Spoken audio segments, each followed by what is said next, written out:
Je veux vous donner 7 choses que vous devez commencer à faire dès maintenant pour vous rapprocher du Saint-Esprit dans cette prochaine saison. Et je crois que vous entrez dans une nouvelle saison, une nouvelle période. Vous êtes en train d'y entrer. Maintenant, certaines de ces clés que je vous donne seront des rappels. Il y aura des choses que vous savez déjà que vous devriez faire, mais il y aura des encouragements pour vous amener à saisir ce que Dieu a pour vous. Et quelques-unes des choses que j'ai mentionnées pourraient être des choses auxquelles vous n'avez jamais pensé auparavant. Mais au fur et à mesure que nous passerons par ces différentes clés, je veux que vous vous engagiez à appliquer ces vérités bibliques dans votre vie. Et en le faisant, vous remarquerez qu'une amitié avec le Saint-Esprit se cultive. Vous êtes prêts pour cela? Écrivez dans la section des commentaires dès maintenant. Rapproche-moi de toi. Que cela soit votre prière publique, tapez-la avec foi. Rapproche-moi de toi. Tapez-la dans la section des commentaires dès maintenant. Jetons un coup d'œil au numéro 1, s'engager à une lecture quotidienne de la Bible. 2 Timothée chapitre 3 versets 16 et 17 disent ceci.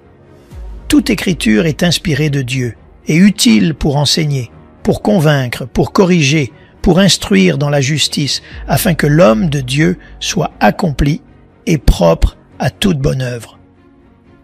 La parole de Dieu est inspirée par le Saint-Esprit. Le Saint-Esprit a inspiré les gens à écrire les Écritures. Donc, lorsque vous commencez à connaître la parole de Dieu, vous commencez à cultiver et à renforcer cette amitié avec le Saint-Esprit, car chaque mot a été inspiré par lui. Vous pouvez demander au Saint-Esprit de vous enseigner lorsque vous parcourez la parole, mais vous devez vous engager à devenir un lecteur biblique. Maintenant, il se peut que ce soit quelque chose que vous faites déjà ou que vous sachiez que vous devriez faire. Mais peut-être avez-vous eu de faux départs, ou peut-être y a-t-il eu des incohérences dans votre engagement à lire les Écritures quotidiennement. Il est important que vous adoptiez cette discipline spirituelle parce que la parole de Dieu est le fondement sur lequel nous bâtissons cette amitié avec le Saint-Esprit. En fait, la parole de Dieu est la substance avec laquelle le Saint-Esprit crée le caractère du Christ en vous. Si vous êtes sérieux au sujet de vous rapprocher du Saint-Esprit, vous allez prendre au sérieux la parole de Dieu. Si vous êtes sérieux au sujet d'entendre le Saint-Esprit, vous prendrez au sérieux la parole de Dieu. Maintenant, cela peut être difficile parfois parce qu'il y a beaucoup de distractions dans nos vies. Après tout, la chair désire le divertissement, la chair désire toujours autre chose ou ce qui vient ensuite. Et à cause de cela, nous devons apprendre à soumettre la chair, à dire non à la chair et à la place, rester concentré sur les choses de Dieu. Même maintenant, peut-être que votre chair désire cliquer sur quelque chose que vous pouvez juger plus divertissant, mais pas nécessairement édifiant. Peut-être que maintenant, vous êtes distrait par une certaine responsabilité ou une certaine inquiétude qu'il n'est pas nécessaire de traiter en ce moment. Alors je veux que vous disiez non à la chair et oui à l'esprit. Commencez aujourd'hui et déterminez dans votre cœur que vous allez vous engager à recevoir de ce qui est inspiré par Dieu, de ce qui est inspiré par l'Esprit.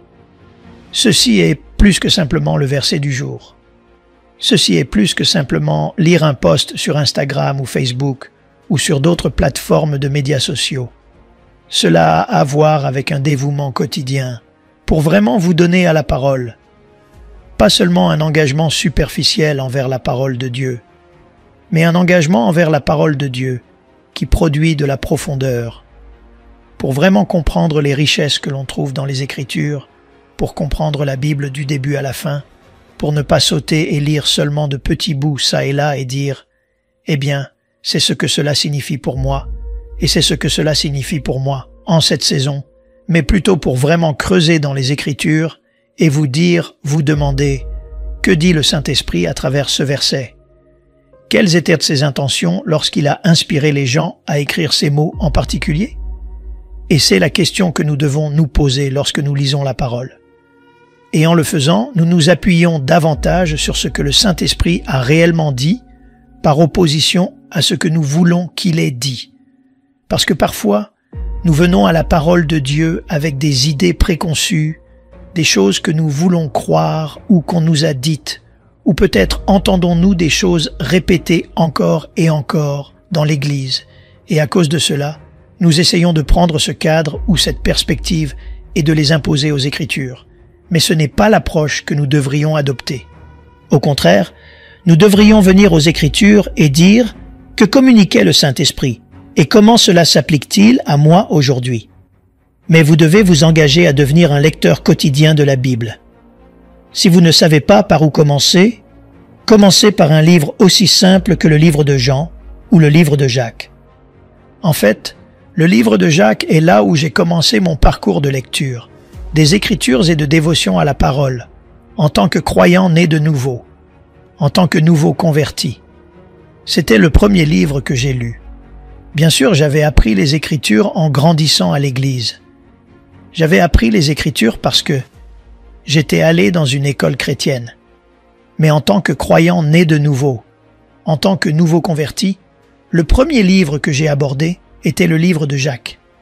Et dans le chapitre 1 du livre de Jacques, il y a cette promesse de sagesse pour ceux qui demandent la sagesse à Dieu. Alors j'ai demandé au Saint-Esprit, « S'il te plaît, donne-moi la sagesse et montre-moi ce que les Écritures signifient. Aide-moi à comprendre ce que tu essaies de communiquer. » Et donc vous pouvez parler au Saint-Esprit, bien sûr, à tout moment et n'importe où, et le Saint-Esprit peut vous parler. Mais la façon la plus claire dont le Saint-Esprit vous parlera, c'est à travers sa parole. Donc, si vous voulez vous rapprocher de la personne du Saint-Esprit, numéro 1, vous devez vous engager à une lecture quotidienne de la Bible. Commencez quelque part. Et vous pouvez dire, eh bien, combien de chapitres dois-je lire? Combien de livres dois-je lire par jour? Lisez simplement jusqu'à ce que le Saint-Esprit vous dise quelque chose à travers cela, et alors votre engagement pourra grandir. Bien sûr, si vous êtes déjà plus avancé et que vous vous êtes engagé dans la parole de Dieu, évidemment, vous voulez augmenter votre capacité et vous voulez ajouter de plus en plus de volume de la parole de Dieu à votre journée chaque jour. Mais si vous débutez, commencez simplement et demandez seulement à Dieu de vous parler quotidiennement. Recevez quelque chose de la parole, établissez cette connexion et alors bien sûr, commencez à développer cela. Numéro 2, vous devez établir un programme qui implique une prière quotidienne. Vous entrez dans cette nouvelle saison et vous dites, d'accord, je veux devenir quelqu'un qui ressemble plus à Christ. Je veux être plus sérieux à propos de ma marche avec le Seigneur. Je veux me rapprocher du Saint-Esprit. Vous allez devoir établir un programme qui implique une prière quotidienne. Encore une fois, au début de ce message, j'ai mentionné qu'il y aurait ici quelques clés que je vous donnerai et que peut-être vous avez déjà pensé auparavant. Peut-être que vous savez déjà que vous devriez faire ces choses, mais celles-ci serviront d'encourageant rappel que vous devriez vous engager dans ces disciplines spirituelles. Et dans un instant, je vais peut-être dire quelques-unes auxquelles vous n'avez pas pensé auparavant. Mais ceci est un rappel important que vous devez établir un programme qui implique une prière quotidienne. Il y a un vieux dicton, et c'est très vrai. Si vous ne prévoyez pas, vous planifiez votre échec. Si vous vous levez chaque jour sans intention, sans direction, sans structure, sans organisation, vous ne pouvez pas vous attendre à simplement vous débrouiller et à tout mettre en place à la dernière minute. Il doit y avoir un certain degré de structure et de discipline mise en œuvre dans votre vie quotidienne. Maintenant, en ce qui concerne la prière, le Saint-Esprit vous donnera le désir de prier, mais c'est à vous de mettre en pratique la discipline de prier, et vous mettez en pratique la discipline de prier lorsque vous choisissez de décider de prier. Donc, le Saint-Esprit vous donne le désir, la discipline et la décision vous appartient. 1 Thessaloniciens chapitre 5, versets 16 à 18 dit « Réjouissez-vous toujours, priez sans cesse, rendez grâce en toutes choses, car c'est à votre égard la volonté de Dieu en Jésus-Christ. » Ici, au verset 17, ce qui est communiqué, c'est la simple idée que la prière devrait être un mode de vie. Et cela implique bien sûr à la fois la prière spontanée et la prière programmée. Vous pouvez prier tout au long de votre journée, mais assurez-vous également de dégager des moments de la journée où vous êtes totalement concentré sur Dieu, sans être distrait par quoi que ce soit, sans rien faire d'autre. Encore une fois, il n'y a pas de problème à prier pendant que vous travaillez ou pendant que vous conduisez, ou lorsque vous êtes avec des amis, en communiant intérieurement avec le Saint-Esprit, en étant constamment conscient de sa présence. Mais vous devez également ajouter à cette prière spontanée tout au long de la journée, une prière programmée dans laquelle il n'y a pas de distraction et où il n'y a que vous et le Seigneur. Lorsque nous passons une journée sans prier, nous disons au Saint-Esprit, « Je peux me passer de toi aujourd'hui ». Lorsque nous passons une semaine sans prier, nous disons au Saint-Esprit, « Je n'ai pas besoin de toi cette semaine ». Lorsque nous adoptons un mode de vie sans prière, nous disons au Saint-Esprit, « Je peux vivre par mes propres forces, pouvoirs et capacités ». La prière, c'est l'implication du Saint-Esprit. La prière, c'est comment nous impliquons le Saint-Esprit dans nos activités quotidiennes. La prière, c'est comment nous communions avec lui de façon cohérente. La prière, c'est comment nous obtenons l'Esprit du Saint-Esprit et la sagesse du Saint-Esprit pour un usage quotidien. Vous devez établir ce programme. Et si votre emploi du temps ne vous permet pas de prier, revoyez tout le reste. Commencez à établir des priorités. Faites une liste des choses par ordre de priorité, de ce qui mérite votre temps en premier. Faites cette liste, partez de là, soyez pratique dans votre façon de faire. Vous savez, tout ce qui est spirituel est un partenariat avec Dieu. Et quand je dis partenariat avec Dieu, je ne veux pas dire que Dieu a besoin de nous, mais je veux dire que Dieu a fait en sorte qu'un mouvement de notre part soit nécessaire. Dieu nous sauvera. C'est son œuvre. Il le fait. Tout ce qu'il demande, c'est que nous croyions en son Fils Jésus. Dieu se connecte avec nous. Tout ce qu'il demande, c'est que nous ayons la foi. Le Seigneur fait des miracles. Tout ce qu'il demande, c'est que nous croyons. Il y a donc un simple acte à faire de votre part. Par exemple, les dons spirituels. En voici un autre exemple. Dieu guérira les malades, mais il faut que vous alliez leur imposer les mains avec foi. Dieu peut vous avoir donné un don de prophétie. Donc, pour prophétiser, vous devez choisir de répondre à ce que vous croyez que le Saint-Esprit dit, puis ouvrir votre bouche et parler. Tout ce que nous faisons de spirituel nécessite notre participation, et la prière ne fait pas exception. Donc, si nous voulons que la prière fasse partie de notre vie quotidienne, nous devons également être pratiques à ce sujet. Et ces structures pratiques, cette mise en œuvre pratique, c'est en fait cela qui nous aide à développer une connexion spirituelle très profonde avec le Saint-Esprit. Vous pouvez donc dire, « Que dois-je faire alors ?» Et c'est assez simple. Pour prier davantage, il faut choisir de prier davantage. Pour prier avec cohérence, vous devez choisir de prier avec cohérence. Cela revient à une question de choix. Encore une fois, le Saint-Esprit vous donne le désir. Vous devez prendre la décision et mettre en œuvre la discipline. Donc c'est établir un programme qui implique une prière quotidienne. En entrant dans cette prochaine saison, vous devez vous asseoir. Oui, vous devez regarder votre calendrier. Oui, vous devez écrire la vision, la rendre claire. Vous devez être pratique même dans le livre des Actes. Ils étaient très pratiques dans la mise en œuvre du ministère. Même Jésus prierait le matin. Jésus s'éloignerait le soir. Jésus s'isolerait pour pouvoir passer du temps seul avec Dieu. Même en regardant le mode de vie de Jésus, nous voyons qu'il y avait des mises en pratique concrètes qui l'ont finalement aidé à exercer ses disciplines de l'esprit. Donc, numéro 1, s'engager à une lecture quotidienne de la Bible. Numéro 2, établir un programme qui implique une prière quotidienne. Alors ces 2 points, bien sûr, Nous savons que nous devrions les faire, et je prie pour que cela vous ait servi d'encouragement, de rappel que vous devriez prendre la décision de les mettre en œuvre pour la prochaine saison.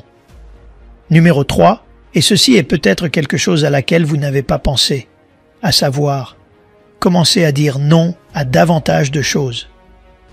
Dans Proverbes chapitre 21 verset 5, la Bible dit « Les projets du diligent mènent sûrement au profit, mais tout homme qui se hâte arrive sûrement à la pauvreté. » Donc, vous pouvez soit vivre dans la planification et la sagesse, soit vivre dans la folie et la précipitation. Vous savez, généralement, et il y a des exceptions à cela, donc je ne fais pas de généralisation hâtive, mais la plupart du temps, si vous devez vous dépêcher et vous inquiéter, c'est parce que vous n'avez pas bien planifié. Si vous devez vous dépêcher et vous inquiéter, c'est parce que vous portez des choses que vous ne devriez peut-être pas porter. Éphésiens 5, 15 à 16, la Bible dit ceci, « Prenez donc garde de vous conduire avec circonspection, non comme des insensés, mais comme des sages, rachetant le temps, car les jours sont mauvais. » Alors, comment maximiser, optimiser les opportunités? Vous le faites en disant non à ce qui n'est pas pour vous. Il y a beaucoup de bonnes choses, mais toutes les bonnes choses ne sont pas des choses de Dieu. Pasteur, prédicateur, très brièvement, je m'adresse spécifiquement à vous. Vous n'avez pas à dire oui à chaque prédication. En fait, vous devriez probablement être conduit par l'Esprit. Non, pas probablement. Vous devriez être conduit par l'Esprit sur les invitations au ministère que vous acceptez. Vous devriez être conduit par l'Esprit sur les diffusions en direct auxquelles vous dites oui, sur les interviews auxquelles vous dites oui. Maintenant, je vais être très transparent avec vous. C'est quelque chose que le Saint-Esprit a dû m'aider à travailler. Parce que parfois, nous pouvons développer ce complexe de Superman, n'est-ce pas?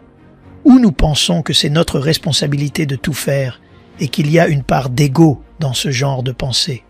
Mais quand vous reconnaissez que Dieu vous a donné une mission, que Dieu vous a donné des tâches spécifiques, que Dieu vous a donné des responsabilités dans certains domaines de la famille, auprès de certains amis, de certaines connexions, alors vous pouvez commencer à dire non à CE qui n'est pas de Dieu. Si vous avez du mal à dire non, vous allez avoir une distraction majeure dans votre vie qui finira par perturber cette communion avec le Saint-Esprit. Permettez-moi de dire ceci prudemment. Je vais m'éloigner un peu du sujet, mais je pense qu'il était nécessaire de l'expliquer. Le Saint-Esprit ne quitte pas le croyant né de nouveau, et nous ne gagnons pas le Saint-Esprit en fonction du niveau de sainteté dans lequel nous marchons. En fait, nous ne pouvons même pas être saints sans la présence du Saint-Esprit. Donc, le Saint-Esprit ne quitte pas le croyant né de nouveau. Le Saint-Esprit s'attriste en lui lorsqu'il marche dans la désobéissance.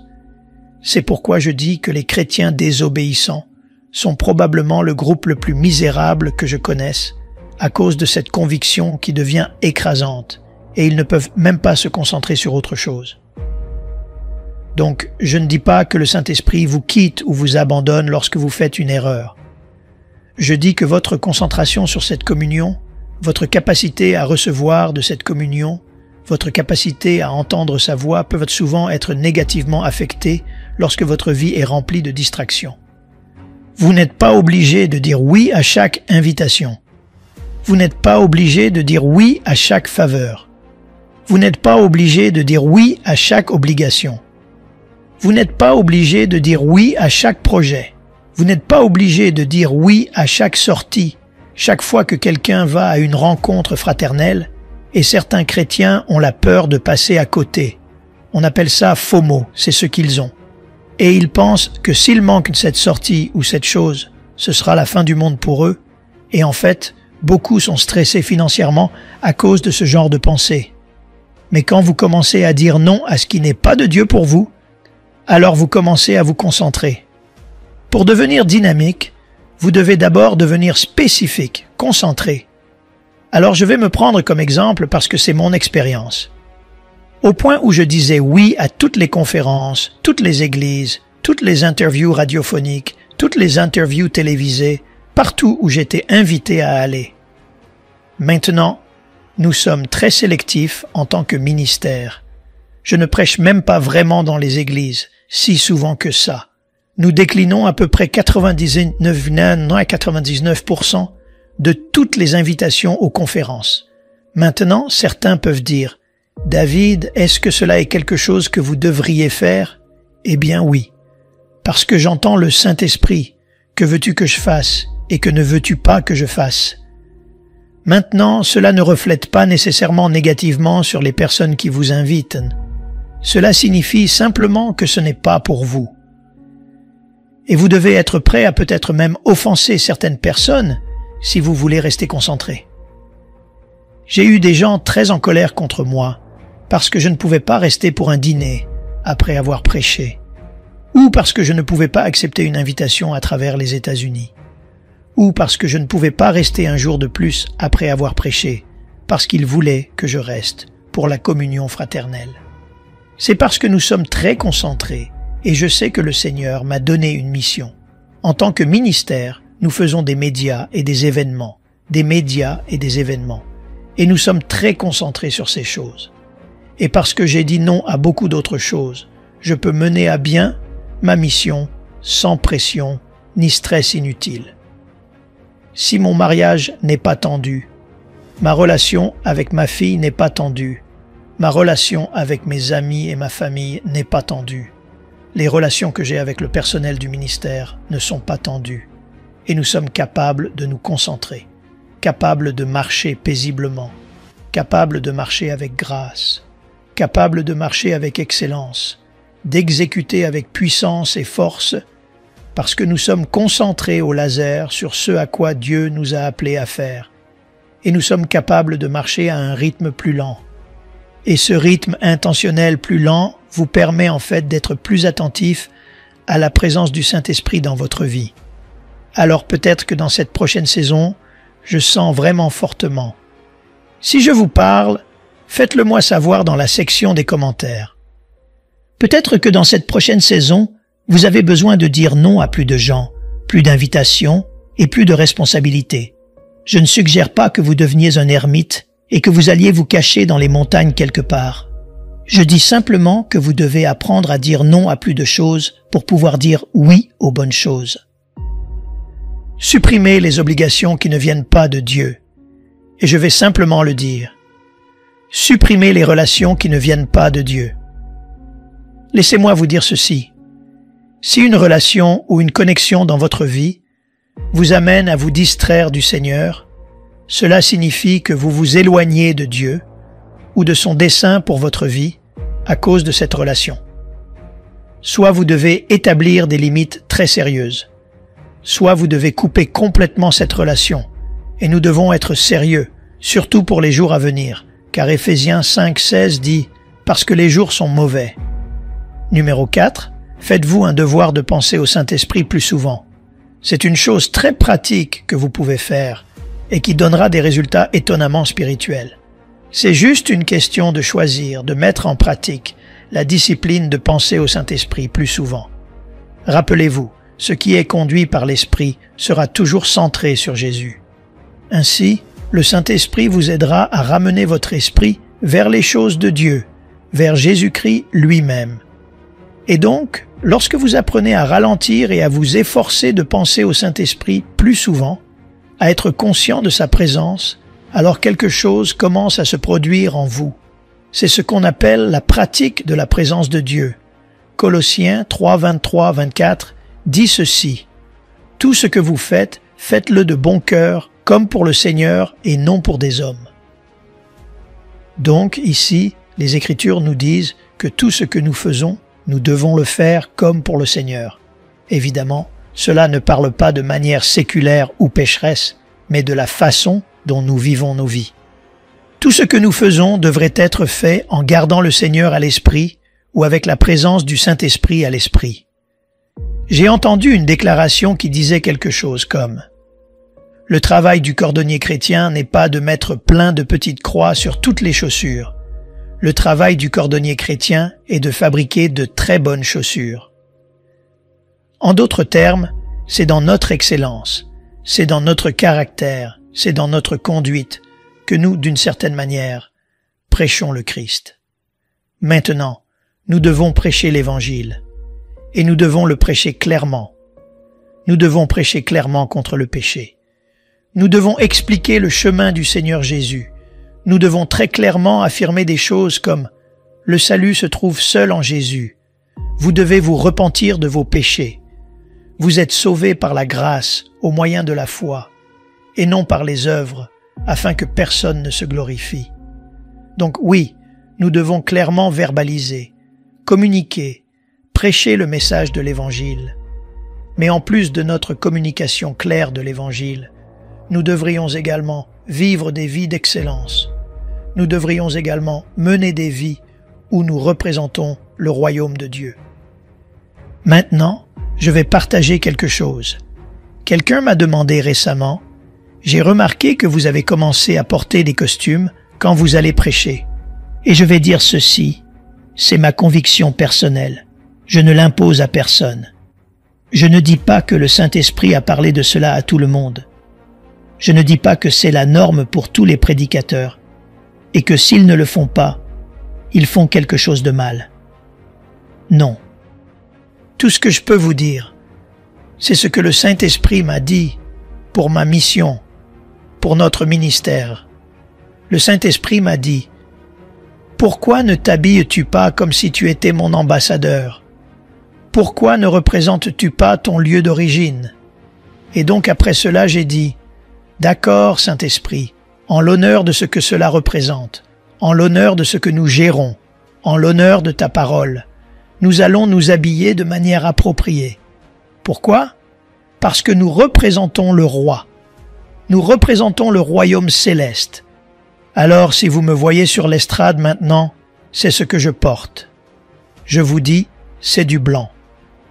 Encore une fois, permettez-moi d'être clair. Je ne dis pas que tous les prédicateurs devraient faire cela. En fait, certains prédicateurs ne devraient probablement pas le faire parce que chacun a des missions différentes et que chacun est appelé à faire quelque chose de très unique. Quant à nous, c'est notre mission. Nous sentons que Dieu nous a appelés à certaines sphères et à certaines plateformes qu'il exige, à des modes de communication très spécifiques. Et donc, à cause de cela, nous avons dit que nous voulions nous assurer de représenter le royaume de cette façon. Mais je dis cela pour insister sur ce point, que nous pensons au Saint-Esprit même dans la façon dont nous nous habillons. Maintenant, faites attention à ce que cela ne se transforme pas en ce que nous appellerions le toc religieux. Le toc religieux, c'est comme cette obsession où vous manquez peut-être le Saint-Esprit sur quelque chose de très précis et de très petit. Parfois, peut-être que vous traversez le magasin et que vous avez cette impulsion. J'ai besoin d'aller au coin de ce rayon, de tourner à droite dans cette allée. J'ai besoin d'aller me tenir dans l'allée 7 pendant 10 minutes. D'accord.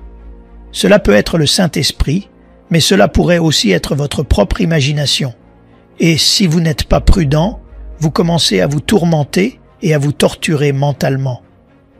Mais moi, je parle d'une pleine conscience, reconnaissant que le Saint-Esprit est avec vous, reconnaissant que vous représentez le roi, qu'il y a sur vous une présence très royale. Et donc, dans votre conduite, votre façon de parler, votre façon de vous comporter, votre façon de traiter les autres personnes, tout cela va s'exprimer différemment à mesure que vous commencerez à prendre conscience de lui. Philippiens 4.8 dit ceci. Au reste, frères, que tout ce qui est vrai, tout ce qui est honorable, tout ce qui est juste, tout ce qui est pur, tout ce qui est aimable, tout ce qui mérite l'approbation, ce qui est vertueux et digne de louange, soit l'objet de vos pensées. Ici, la Bible nous dit de choisir à quoi nous pensons. Permettez-moi d'être clair. Dieu ne nous instruirait pas à travers sa parole pour faire quelque chose qui nous est impossible. Dieu ne nous donne des instructions que pour des choses qu'il nous est possible d'observer. Ici, dans cette instruction du Nouveau Testament, il nous est dit que nous devrions choisir de fixer nos pensées sur ce qui est honorable, vrai, juste, pur, aimable, digne d'éloge. pensez à des choses excellentes et dignes de louange. Eh bien, cela inclurait, naturellement, bien sûr, la présence du Saint-Esprit. Et donc, en tant que croyant, né de nouveau, lorsque vous marchez dans cette vie, conscient de la présence du Saint-Esprit, cela change votre façon de vivre parce que vous êtes conscient qu'il est à vos côtés à tout moment. Et quand vous êtes conscient de cette belle présence qui repose sur votre vie, votre façon de vivre commence à changer. Alors, faites-vous un devoir de penser au Saint-Esprit plus souvent, et bien sûr, cela aidera à cultiver cette amitié avec le Saint-Esprit. Donc, jusqu'à présent, nous avons 1.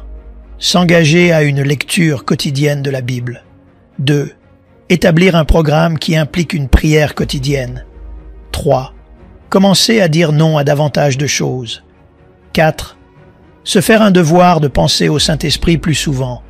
5. Se faire un devoir, celui-ci est tellement clé, de réagir dès que le Saint-Esprit parle. C'est l'obéissance réactive. Jetez un œil à Ésaïe 6:8. Regardons l'exemple du prophète ici. Puis j'entendis la voix du Seigneur disant « Qui enverrai-je et qui marchera pour nous ?» Et je répondis « Me voici, envoie-moi. » Nous voyons ici une réponse immédiate à la voix du Saint-Esprit. C'était une obéissance réactive. Nous devons pratiquer l'obéissance réactive.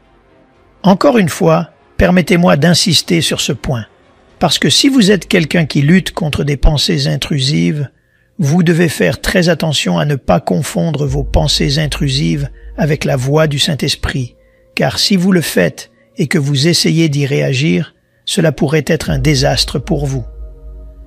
Rappelez-vous donc, le Saint-Esprit ne pousse pas, ne fait pas pression, n'insiste pas. Il peut y avoir des moments où il parle avec urgence, comme la fois où je conduisais, et que le Saint-Esprit m'a dit de ne pas traverser un certain carrefour, ce que j'ai fait, et un homme a traversé un stop sans s'arrêter. Donc c'était une parole urgente du Saint-Esprit. Donc, parfois, il parle de manière urgente, mais en règle générale, le Saint-Esprit n'exerce pas de pression, ne pousse pas. Et ici, nous voyons qu'Ésaïe le prophète a réagi instantanément. C'était une obéissance réactive. Combien de fois avez-vous entendu quelqu'un se vanter d'être sensible à la voix du Saint-Esprit et dire des choses comme « Oh, je l'entends tout le temps, oh, il me parle constamment ». Mais ce n'est pas très impressionnant s'il ne l'écoute pas. Ce qui est plus impressionnant, c'est si vous écoutez vraiment la voix du Saint-Esprit. Être sensible à la voix du Saint-Esprit ne concerne pas seulement la clarté ou la fréquence avec laquelle vous l'entendez. Être sensible à la voix du Saint-Esprit, c'est aussi la rapidité avec laquelle vous réagissez lorsqu'il parle. Pensez au fait que, si vous avez une dent sensible et que vous la touchez peut-être avec de la nourriture ou une brosse à dents, il y a instantanément une réaction. Pourquoi? Parce que la sensibilité provoque la réactivité. La sensibilité provoque la réactivité. Alors quand je suis sensible à la voix de l'Esprit, quand il parle, je bouge. Quand il parle, je change. Quand il parle, je change de direction. Quand il parle, je réponds, j'obéis. Et nous devons prendre l'habitude de pratiquer cela. Nous devons nous faire un devoir de réagir dès que le Saint-Esprit parle. Alors, l'obéissance réactive, c'est ce que nous voulons emmener dans cette prochaine saison. Et en le faisant, nous allons voir cette communion avec le Saint-Esprit se cultiver. Vous commencerez à ressentir sa proximité. Vous serez plus conscient de la présence qui demeure avec vous. Encore une fois, il ne vous quitte pas ni ne vous abandonne simplement parce que vous faites des erreurs ou que vous ne réussissez pas parfaitement dans toutes ces choses. Mais votre conscience et votre appréciation de sa présence peuvent être affectées par votre obéissance ou non. Numéro 6. Permettre au Saint-Esprit d'œuvrer à travers vous pour aider les autres. Vous savez, quand vous commencez à marcher, et maintenant je parle de ministère, des dons spirituels, je parle du pouvoir qui est sur vous. Évidemment, en 1 Jean 2, 27, il y a l'onction en vous, l'œuvre du Saint-Esprit au-dedans de nous, C'est l'œuvre de sanctification qui est évidemment le résultat de notre salut. Mais le pouvoir du Saint-Esprit sur nous, selon Actes 1:8, est pour le ministère. L'onction au-dedans de vous est pour vous. L'onction sur vous est pour les autres. L'onction au-dedans est l'œuvre du salut. L'onction sur vous est l'œuvre du ministère. Jetez un coup d'œil à 1 Corinthiens 2, 4, 5. Ma parole et ma prédication ne reposaient pas sur les discours persuasifs de la sagesse, mais sur la manifestation de l'esprit et de la puissance, pour que votre foi ne soit pas fondée sur la sagesse des hommes, mais sur la puissance de Dieu. Wow! Il s'agit d'un verset puissant dans lequel l'apôtre Paul parle du fait qu'il y avait une démonstration qui accompagnait le message. Maintenant, vous et moi, alors que nous permettons au Saint-Esprit d'œuvrer à travers nous dans des choses comme la prophétie, le don de guérison, le don de discernement, le don de parler en langue, etc. Tous ces merveilleux dons spirituels et ministères, les ministères comme la délivrance, les ministères comme la prédication et l'évangélisation, le gain d'âme, le témoignage, sont des expressions du ministère du Saint-Esprit. Et lorsque vous commencez à permettre au Saint-Esprit de vous utiliser dans ces domaines, lorsque vous commencez à lui permettre de manifester son pouvoir à travers vous, vous commencez en fait à voir une facette de la présence du Saint-Esprit, de sa nature, que vous n'aviez pas vue auparavant. Alors, marcher dans sa puissance de cette manière vous fera en fait voir un aspect de lui que vous auriez peut-être manqué si vous n'aviez pas marché dans cette puissance. Peut-être que cette saison est le moment de commencer à stimuler les dons spirituels. Peut-être que c'est le moment de commencer à marcher dans cette puissance. Peut-être, en fait, que c'est le temps de commencer à devenir un témoin plus grand, un témoin plus audacieux, de voir cette puissance s'écouler à travers vous pour aider les autres. Vous allez voir une facette et vous allez comprendre un aspect de la puissance, de la présence et de la nature du Saint-Esprit que vous n'auriez pas compris autrement. Numéro 7, et celui-ci, je veux vraiment vous mettre au défi, parce que d'après mon expérience, je n'ai pas nécessairement de statistiques là-dessus, il s'agit donc d'une observation anecdotique. C'est quelque chose que je crois que la plupart des chrétiens ont du mal à saisir. Et je pense que c'est peut-être l'une des plus grandes difficultés que les chrétiens ont tout simplement à cause de la façon dont on nous enseigne le légalisme et le salut basé sur les œuvres, ce genre de choses. Nous devons faire très attention à ce pharisaïsme et à ce genre d'enseignement qui peut s'infiltrer dans le corps du Christ. En fait, quand Paul a écrit aux Galates que celui qui prêche un autre évangile devrait être anathème, il parlait d'un évangile basé sur les œuvres.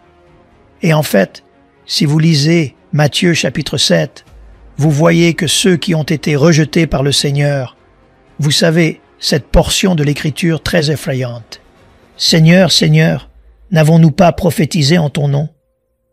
Faites une observation et remarquez qu'ils se fiaient à leurs œuvres, raison pour laquelle ils n'étaient pas sauvés. Ils n'ont jamais été connus du Seigneur parce que tout le long, ils pensaient que c'était leurs œuvres qui les avaient sauvés. Donc, ce qui se développe en fait à cause de cette mentalité, c'est ce questionnement constant de la présence du Saint-Esprit. Ma prière est que le corps du Christ arrête de se demander si le Saint-Esprit est avec lui ou non. Alors, numéro 7, faites-lui confiance qu'il est avec vous. En fait, écrivez cela dans la section des commentaires dès maintenant. Il est avec moi. Tapez cela. Dites-le par la foi. Même si vous n'y croyez pas complètement, même si vos sentiments vous disent le contraire, même si vos circonstances semblent indiquer autre chose. Je veux que vous écriviez quelque chose comme cela. Il est avec moi, ou il demeure en moi, ou le Saint-Esprit vit en moi. Écrivez n'importe quelle déclaration de foi qui indique que le Saint-Esprit habite en vous. Vous devez faire confiance qu'il est avec vous. Dites-lui: « Je te fais confiance, Saint-Esprit. » Vous devez avoir confiance qu'il est avec vous. Si souvent, nous imaginons que lorsque nous commettons une erreur, le Saint-Esprit panique et s'envole. Eh bien, ce n'est pas du tout le cas. Rappelez-vous, le Saint-Esprit ne quitte pas le croyant. le Saint-Esprit s'attriste en lui. Y a-t-il des conséquences au péché? Bien sûr. Y a-t-il des conséquences au péché, même pour le croyant? Absolument. Le péché est une force destructrice. Mais le Saint-Esprit ne va pas vous abandonner simplement parce que vous avez fait des erreurs. Il va demeurer avec vous pour qu'il puisse vous aider à bien faire les choses. Est-ce une grâce négligente? En aucun cas. Parce que le Saint-Esprit demeure avec vous, vous avez reçu le pouvoir de vivre saintement. La grâce n'est pas une licence pour pécher. La grâce est la présence habilitante du Saint-Esprit. La présence intérieure habilitante du Saint-Esprit qui vous permet de marcher dans la sainteté. Pourquoi Dieu vous enlèverait-il votre seule chance d'être saint comme punition pour ne pas avoir été saint? Cela n'a aucun sens. Romains 8, 14, 17 dit « Car tous ceux qui sont conduits par l'Esprit de Dieu sont fils de Dieu. » Vous avez reçu un esprit de fils par lequel nous crions « Abba, Père ». L'Esprit lui-même rend témoignage à notre esprit que nous sommes enfants de Dieu. Or, si nous sommes enfants, nous sommes aussi héritiers, héritiers de Dieu et co-héritiers de Christ. La Bible dit très clairement ici que le Saint-Esprit nous fait crier « Abba, Père », que l'Esprit rend témoignage avec notre esprit que nous sommes enfants de Dieu. Réfléchissez à cela. Lorsque vos émotions disent que Dieu vous a rejeté, le Saint-Esprit conteste cela et dit « Je ne t'ai pas rejeté ». Lorsque vos circonstances indiquent peut-être que Dieu vous a abandonné, le Saint-Esprit vous rassure qu'il n'est jamais parti. Lorsque tout en vous remet en question votre appartenance à Dieu, le Saint-Esprit vous assure que vous appartenez à Dieu comme un enfant adopté. Vous êtes co-héritier avec le Christ.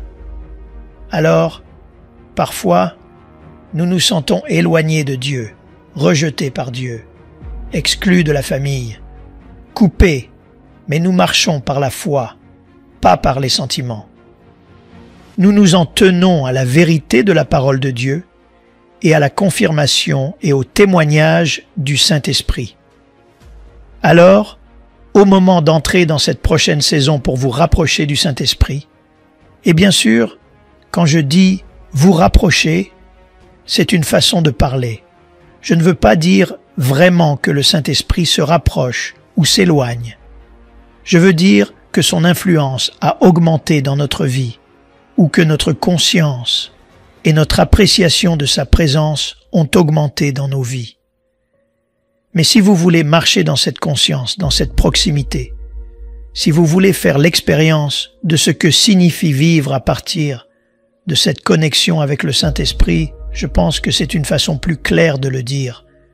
Vous allez devoir commencer à mettre en pratique ces choses, car elles sont basées sur la parole de Dieu. Alors que vous faites confiance qu'il est avec vous. Écoutez, peut-être avez-vous été abandonné par des gens, peut-être avez-vous été rejeté, peut-être que toute votre vie n'a été qu'une série de rejets, d'abandon et de chagrin. Et il est très difficile pour vous de faire confiance aux gens. Et peut-être que quelque part, au fond de votre esprit, au plus profond de votre cœur, vous croyez qu'il y a quelque chose de tellement brisé en vous que personne ne veut de vous, que personne n'aime quand vous êtes là, que personne ne veut vous accepter. Peut-être croyez-vous quelque chose comme cela. Eh bien, le Saint-Esprit parle contre ce mensonge. Et le Saint-Esprit confirme en vous « Je ne t'ai pas abandonné. Je te veux. Je ne t'ai pas rejeté. Tu es à moi. » Et vous devez choisir de le croire. Même quand vous ne le sentez pas, vous devez choisir de le croire. Par lui, nous crions « Abba, Père. Père, je prie pour que tu aides ton peuple à mettre en pratique ces disciplines spirituelles. Fais-leur se rappeler ces choses, Saint-Esprit, afin qu'ils cultivent une amitié avec toi et marchent plus étroitement avec toi que jamais auparavant. Merci pour ta présence permanente et, Seigneur, je prie pour que la guérison et la délivrance aient un lieu dès maintenant. Père, je prononce la guérison sur leur corps, la délivrance sur leurs esprits. Brise toute addiction. Maintenant, reçois une nouvelle touche de sa puissance en ce moment même. Alléluia. C'est la présence du Saint-Esprit. Seigneur, je te remercie que ta puissance est présente et je te remercie de les remplir à nouveau. Un rafraîchissement vient sur vous pour cette prochaine saison. Au nom de Jésus, nous prions. Je veux que vous le disiez parce que vous le croyez. Dites Amen. N'oubliez pas de laisser un pouce vers le haut si vous avez apprécié cet enseignement pour que d'autres puissent en être bénis. Vous savez, quand vous laissez un pouce vers le haut, la vidéo se propage encore plus loin. Et n'oubliez pas de vous abonner à cette chaîne. Lorsque vous vous abonnez, vous obtenez des enseignements sur le Saint-Esprit, la prière, la guerre spirituelle. Donc, si vous voulez en savoir plus sur le Saint-Esprit, vous rapprochez de lui, que Dieu utilise votre vie, et peut-être que vous vous interrogez sur votre appel, vous vous interrogez sur la prière, sur la guerre spirituelle.